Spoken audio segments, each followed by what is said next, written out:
बिस्मिल्लाहिर्रहमानिर्रहीम। अस्सलाम वालेकुम। कैसर भट्टी आपकी खिदमत में हाज़िर है।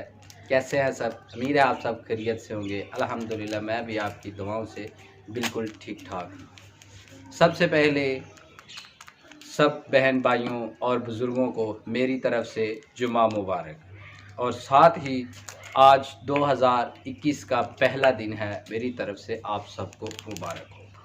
जैसा कि आप सब जानते हैं कि 2020 में हमने बहुत सारे नुकसानात पाए, बहुत सारी टेंशनें, कारोबार तबाह, पूरी दुनिया में हमने बहुत सारी टेंशनें देखी।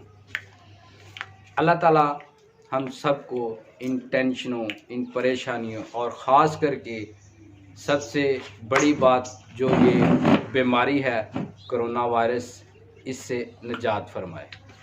अल्लाह ताला हम सब पर अपना करम और फजल फरमाए, हमारे कारोबार में तरक्की अता फरमाए।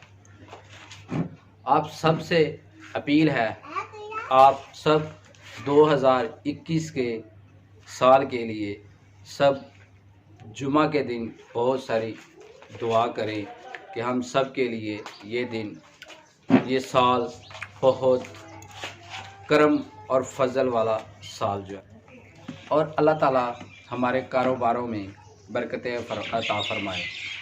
पाकिस्तान बल्कि पूरी दुनिया के लिए, ख़ास करके मुसलमानों के लिए हम दुआ करते हैं, अल्लाह ताला इस बीमारी से निजात फरमाए।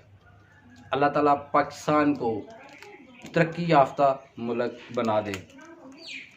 अल्लाह ताला आप सबको अपनी रहमत के साए में रखे, अपना फजल और करम अता फरमाए। इसके साथ ही कैसर भट्टी को इजाज़त दीजिए। अल्लाह हाफिज़। पाकिस्तान जिंदाबाद।